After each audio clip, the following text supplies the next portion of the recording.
If you close your eyes and summon the image of the First World War in the Middle East, you likely see a scene straight out of a Hollywood epic. You see a vast, blinding expanse of golden sand shimmering under a relentless sun. You see a man dressed in the flowing white robes of a Bedouin prince, but with the pale face and piercing blue eyes of an Englishman. He is riding a camel, leading a charging army of wild tribal warriors. They are screaming for freedom, their swords flashing as they descend upon a Turkish railway train.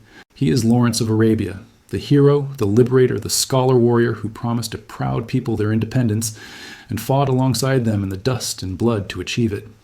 It is one of the most enduring and romantic myths of the 20th century.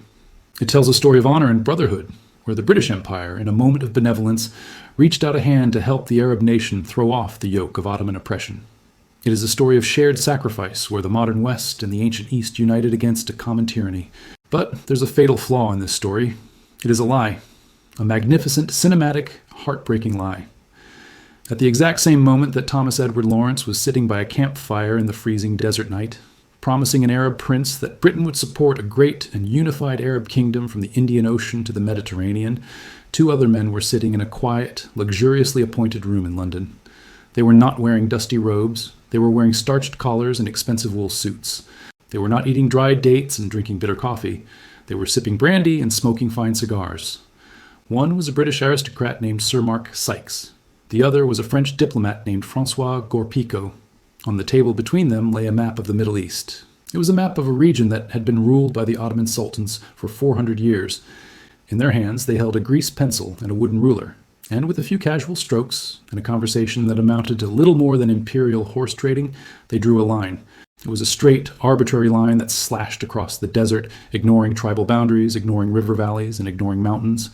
It was a line that said, effectively, everything north of here belongs to France, and everything south of here belongs to Britain. They were stealing the land before the war was even won. They were carving up the carcass of the Ottoman Empire while the patient was still breathing, and they were doing it in absolute, total secrecy. Lawrence didn't know. The Arab princes fighting and dying in the dunes didn't know. The world didn't know. This is the true story of the Sykes-Picot Agreement. It is the story of the most consequential betrayal in the history of the modern Middle East. It is a story of how a secret deal made over lunch destroyed the dream of an Arab nation and created the fractured, violent, and unstable region we know today. It is the story of how the modern borders of Syria, Iraq, Lebanon, and Palestine were born not from the will of the people who lived there, but from the greed and geopolitical paranoia of two fading empires. To understand the depth of this betrayal, we must first step back into the world of 1914. The Ottoman Empire, known as the sick man of Europe, was crumbling. It controlled the vast territories of the Arab world, but its grip was slipping. When the First World War erupted, the Ottoman government made the fatal decision to side with Germany and the Central Powers against Britain, France, and Russia. For the British Empire, this was a catastrophic development.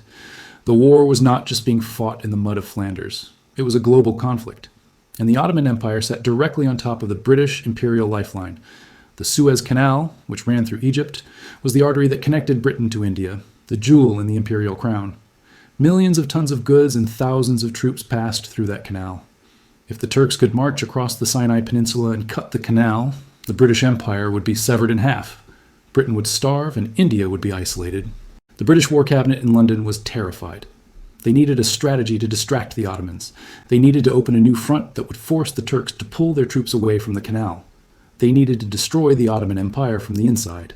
They looked at the map, and they saw a potential ally in the heart of the Islamic world, the holy city of Mecca. Mecca and Medina, the two holiest sites in Islam, were under Ottoman control, but they were locally ruled by a man named Hussein bin Ali. Hussein held the title of Sharif of Mecca. He was a Hashite, a direct descendant of the Prophet Muhammad. He was an old man, stubborn, proud, and deeply ambitious. For years he had chafed under the heavy hand of the Turkish administration.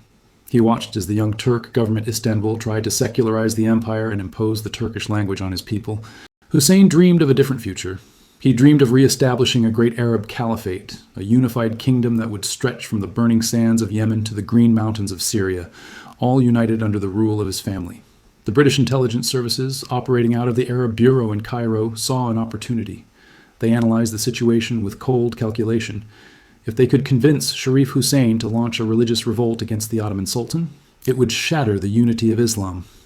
The Ottoman Sultan had declared a jihad, or holy war, against the British. If the Sheriff of Mecca, the descendant of the Prophet, declared a counter-jihad against the Turks, it would neutralize the spiritual threat. So the British High Commissioner in Egypt, a stern colonial administrator named Sir Henry McMahon, began a secret correspondence with Sheriff Hussein. These letters, known as the Hussein-McMahon correspondence, are the smoking gun of this tragedy. In a series of letters exchanged between 1915 and 1916, McMahon made a promise that was explicitly designed to drag the Arabs into the war. On October 24, 1915, McMahon wrote a letter that would be quoted by Arab nationalists for the next century. He stated clearly that Great Britain is prepared to recognize and support the independence of the Arabs in all the regions within the limits demanded by the Sharif of Mecca. There were some caveats. McMahon excluded the coastal portions of Syria, lying to the west of the districts of Damascus, Homs, Hama, and Aleppo, claiming they were not purely Arab. But to Hussein and his sons, the message was overwhelmingly clear. The vast majority of the Arab Middle East, including Palestine, Iraq, and the interior of Syria, would be theirs. McMahon was selling a dream. He was telling the Arabs, "You fight for us, and we will give you your kingdom. You plead for us, and we will give you your freedom." Hussein believed the promise. He gathered his sons, Fail, Abdullah, Ali, and Zayd. They were the princes of the desert. They rallied the Bedouin tribes. On June 10, 1916, Sharif Hussein stood on the balcony of his palace in Mecca. He held a rifle in his hands. He aimed it at the Ottoman barracks and fired a single shot into the dawn sky. It was the signal. The Arab revolt had begun. Across the Haz, the region of western Arabia, the revolt spread like wildfire. Bedouin tribesmen who had been hiding in the hills descended upon Turkish garrisons. They cut telegraph lines. They attacked outposts. They marched north towards the great prize of Damascus, believing with every step that they were marching towards independence. Their liaison with the British military was a young and eccentric intelligence officer named Thomas Edward Lawrence.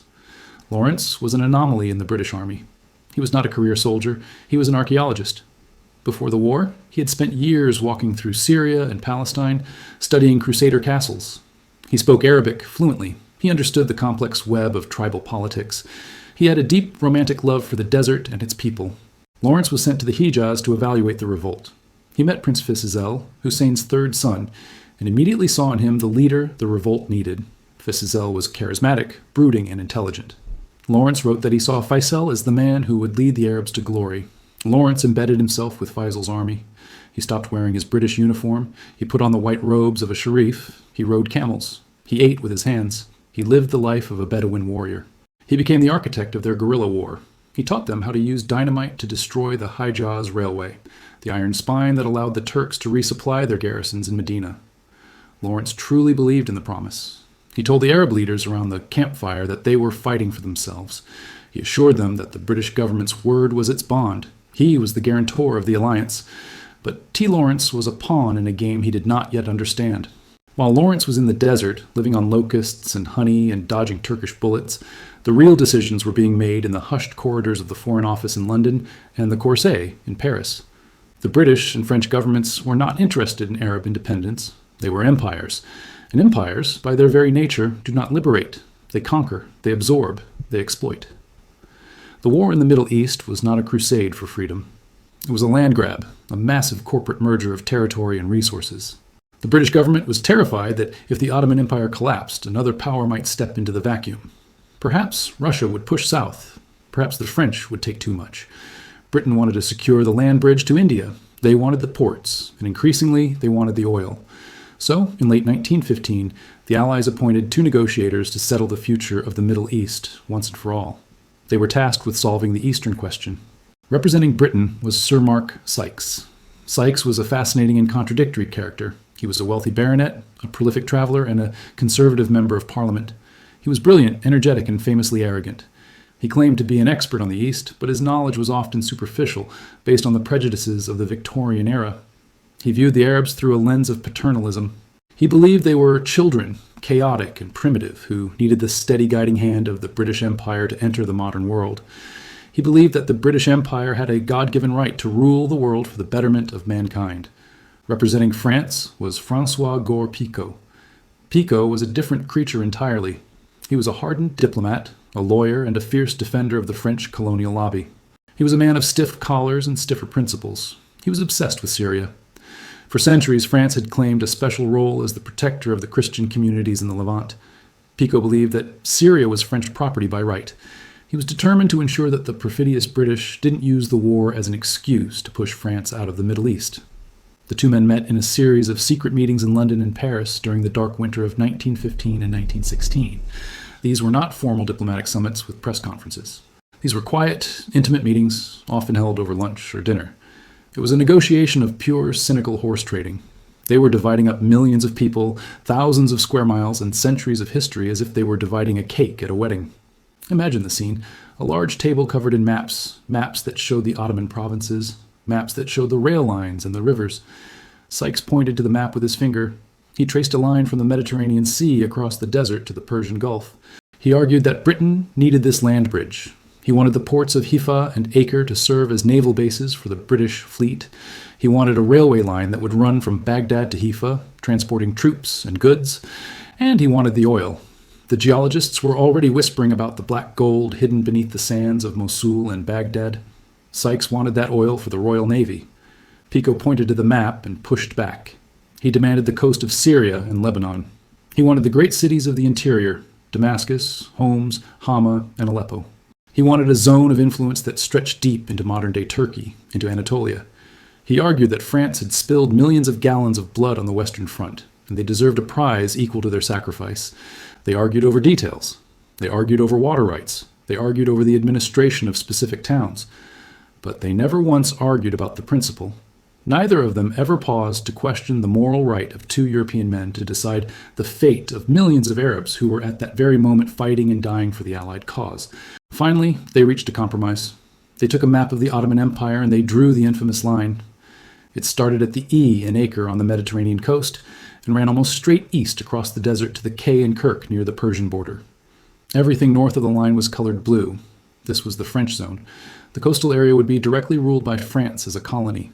The inland area, including the great Arab capitals of Damascus and Aleppo, would be a French zone of influence where Arab chiefs might rule, but only under French supervision.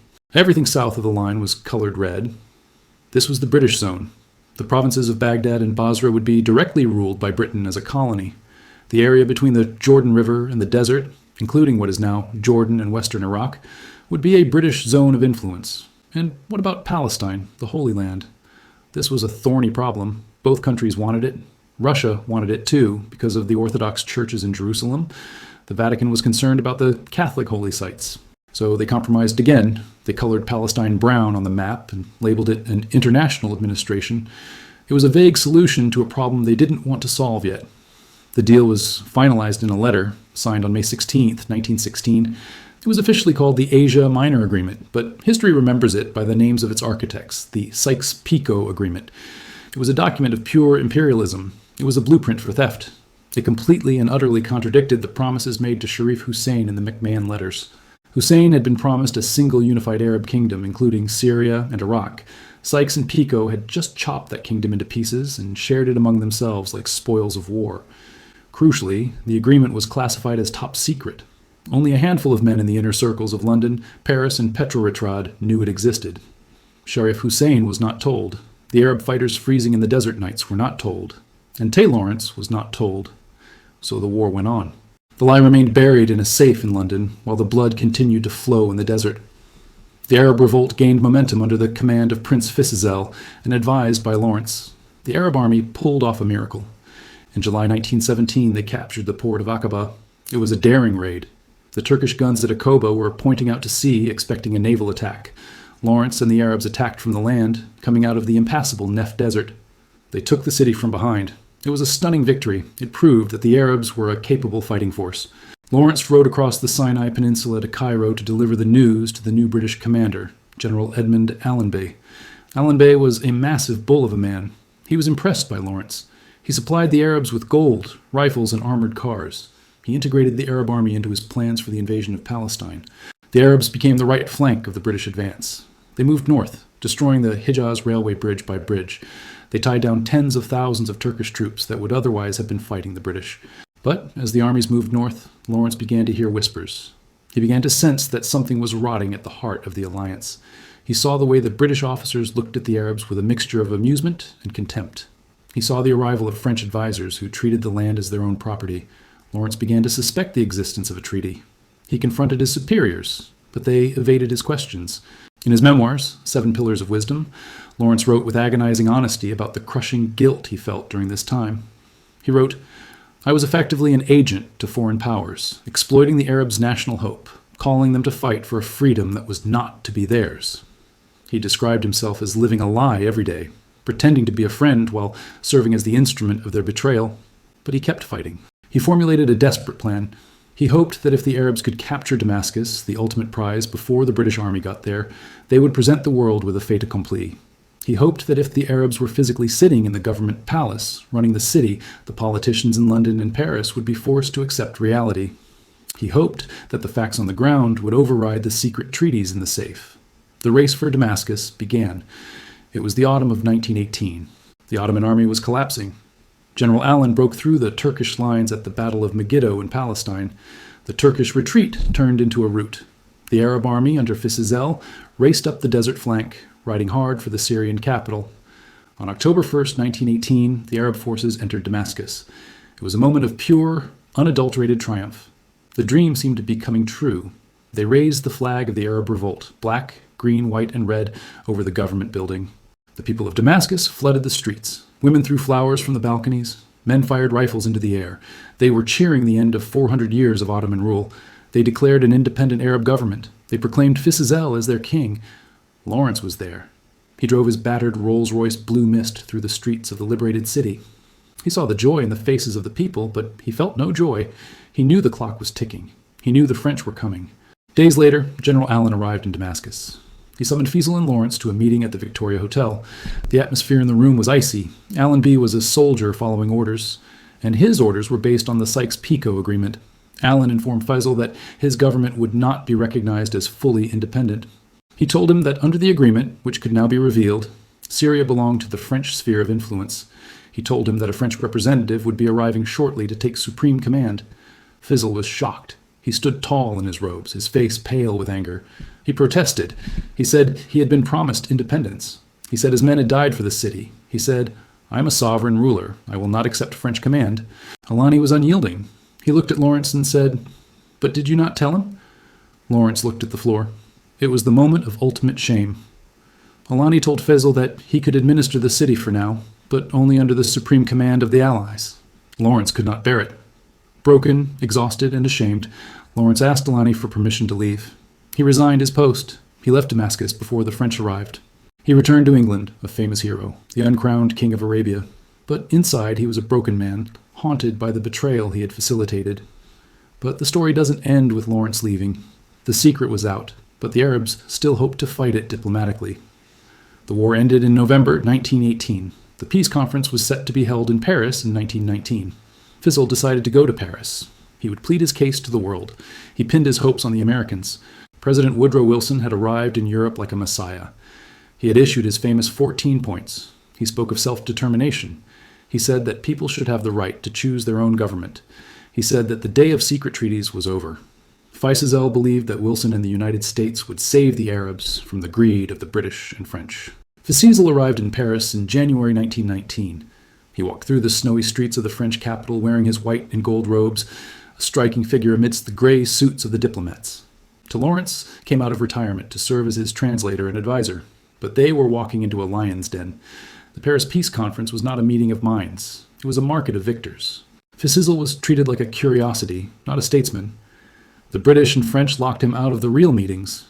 When he was allowed to speak, the French delegation glared at him with open hostility. Georges Clemenceau, the French prime minister, was known as the Tiger. He was 77 years old, a hard-bitten cynic who cared nothing for Arab dreams. He was adamant he wanted Syria. He told Lloyd George, the British prime minister, that France had suffered millions of dead in the trenches of the Western Front. France needed resources. France needed colonies. Syria was their prize, and they would not give it up for the sake of a Bedouin prince. Lloyd George was in a difficult position. He felt some sympathy for Fisesel, or at least he felt the embarrassment of the broken promise, but he was a pragmatist, and he had his eyes on a new prize. During the war, new geological surveys had confirmed that the Vial of Mosul, the region allocated to France in the original Sykes-Picot Agreement, was sitting on a massive ocean of oil. Britain wanted that oil. So Lloyd George decided to cut a deal. In a private meeting, he told Clemenceau that Britain would abandon Fisesel. Britain would withdraw its troops from Syria and hand the country over to France. Britain would betray the Arab army that had fought alongside them. In exchange, France would give up its claim to Mosul and allow Britain to attach it to their new mandate in Iraq. They traded Arab cities like poker chips. They traded the freedom of Damascus for the oil of Mosul. The deal was done. The Paris Peace Conference formalized the mandates. France was given the mandate for Syria and Lebanon. Britain was given the mandate for Iraq and Palestine and Jordan. The Sykes PCO map, with a few oil adjustments, became international law. Faisal returned to Damascus empty-handed. But the people of Syria refused to accept it. They were furious. They had tasted freedom. They would not go back to being a colony. The Syrian National Congress declared full independence. They crowned Faisal as the king of the Arab Kingdom of Syria on March 8, 1920. It was the first modern independent Arab state. They drafted a constitution. They began to build a nation. France responded with brute force. They sent an army under General Henri Guo to crush the new kingdom. Guo was a one-armed veteran of Gallipoli, a hardliner who hated Arab nationalism. He issued an ultimatum to Faisal: surrender or be destroyed. The Arab army was small, poorly equipped, and made up of volunteers. They had no tanks, no airplanes, and very little ammunition. But they refused to surrender. They marched out to meet the French army at a mountain pass called Melun on the road to Damascus.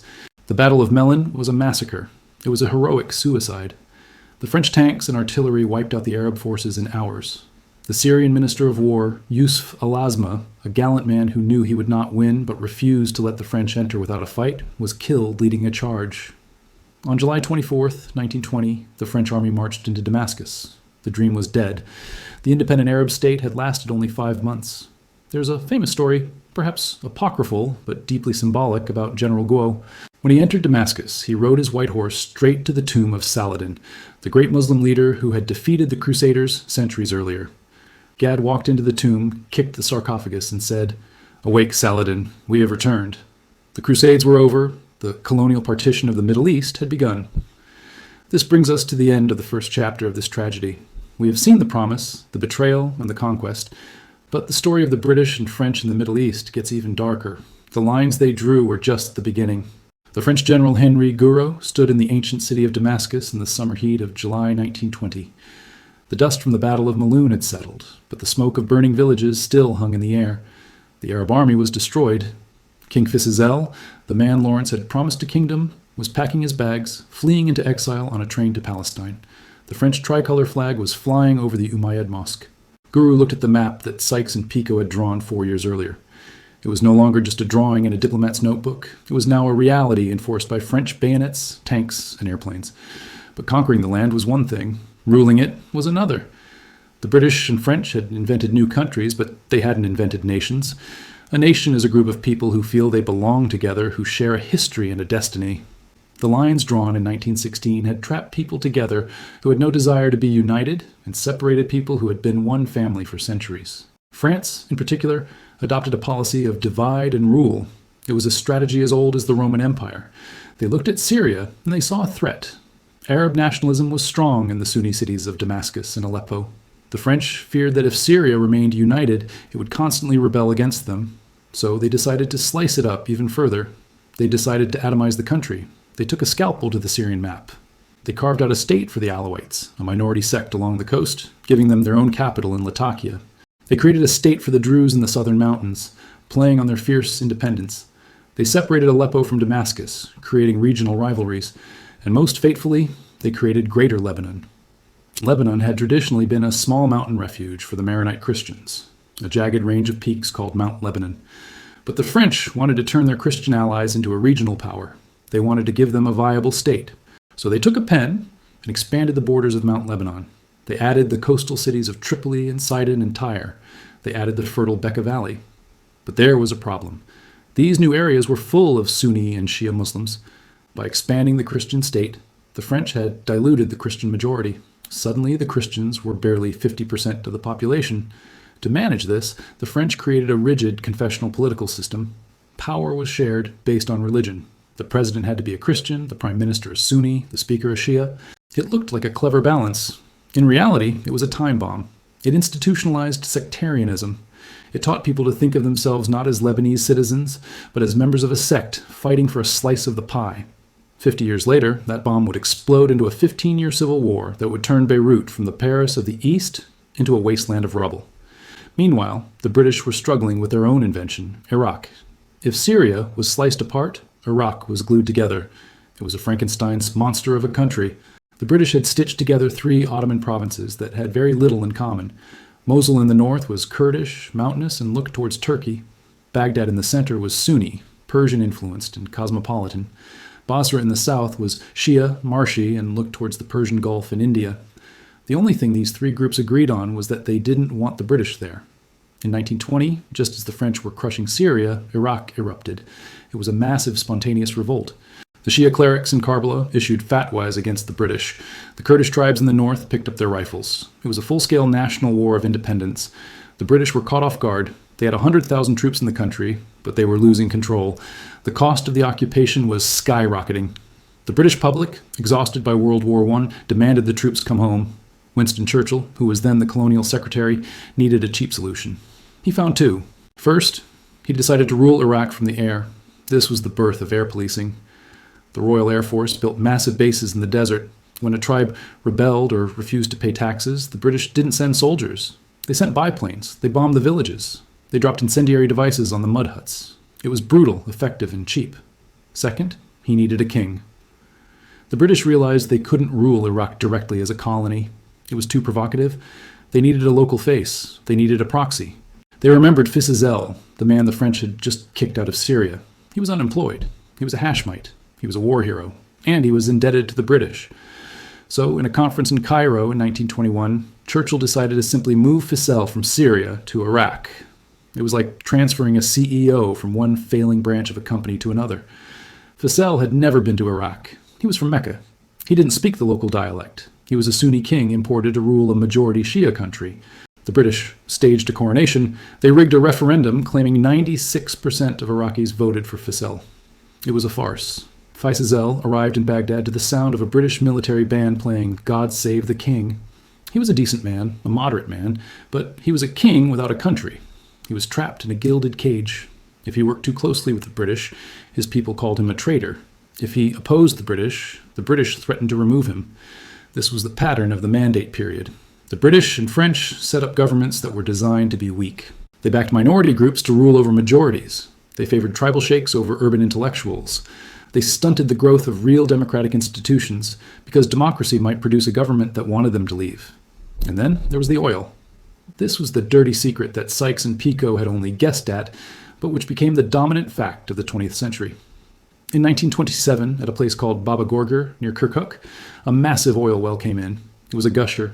Suddenly, the sandy barren land of the British Mandate was one of the most valuable prizes on earth. The British made sure they locked it down. They forced the Iraqi government to sign the Red Line Agreement. It handed the rights to Iraq's oil to a consortium of Western companies, including British Petroleum, Shell, and the French. The Iraqi government got a tiny royalty of a few shillings per ton. The vast wealth of the nation was siphoned off to London and Paris and New York. This theft of resources fueled a deep, simmering anger. A new generation of Arabs was growing up. They were not tribal sheikhs. They were army officers, lawyers, teachers, and engineers.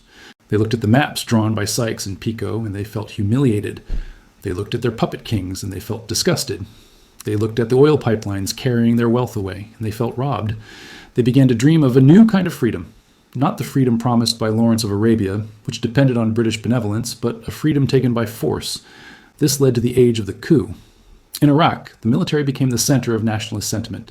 In 1936, 1941, and finally in 1958, the army rose up. The 1958 revolution was particularly brutal. The royal family, the dynasty established by the British, was massacred in the palace courtyard. The king was shot. The crown prince's body was dragged through the streets of Baghdad.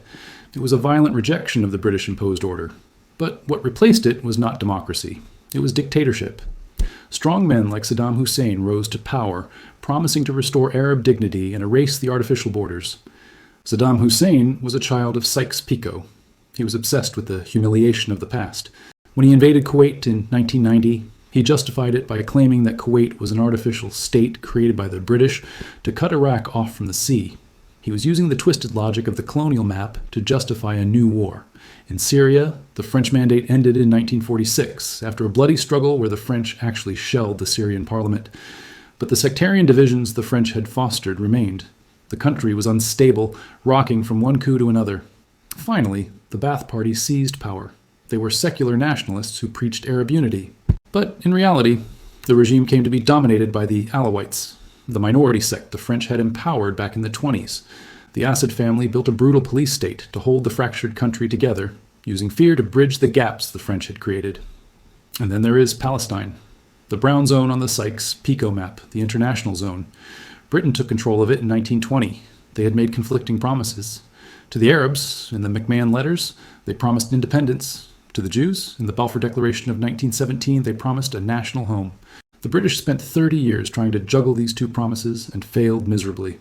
They allowed Jewish immigration, which caused Arab riots. Then they restricted immigration, which caused Jewish riots.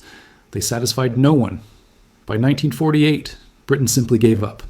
They packed their bags and left, leaving the two sides to fight a war that is still going on today.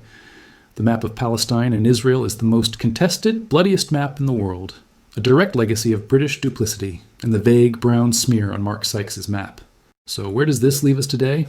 Look at the headlines. The civil war in Syria, the fragmentation of Iraq, the paralysis in Lebanon, the conflict in Gaza. These are not separate, unconnected events. They are the aftershocks of the earthquake of 1916. The borders of the Middle East remain the borders drawn by Mark Sykes and François Picot, but they are borders that exist on paper, not in the hearts of the people. The Kurds, a people betrayed by every treaty, are still spread across 4 countries, dreaming of a Kurdistan that the mapmakers denied them.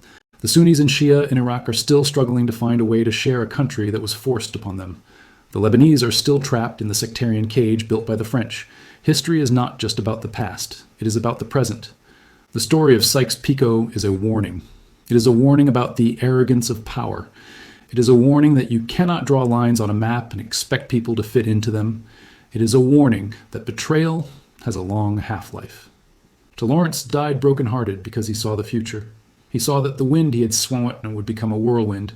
In 1935, he was killed in a motorcycle accident on a quiet English country lane, a tragic figure who had tried to bridge 2 worlds and failed. Mark Sykes didn't live to see the chaos he created. He died of the Spanish flu in 1919, right in the middle of the peace conference in Paris.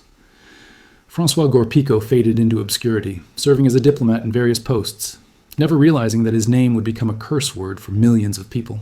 But their legacy is written on the map. Every time you see the news from the Middle East, every time you see the violence and the anger, you're looking at the ghosts of Sykes and Picot. You're looking at the consequences of the day 2 men in suits decided they knew better than the people who lived there. The Middle East is not broken because the people there are incapable of peace. It is broken because the modern state system was built on a foundation of lies. It was built on a betrayal. And until the people of the region are allowed to draw their own map, to write their own future, the ghost of Sykes and Picot will continue to haunt the sands. Subscribe now to stay ahead of the curve, because when the history books are written, you'll want to be among the few who saw it coming.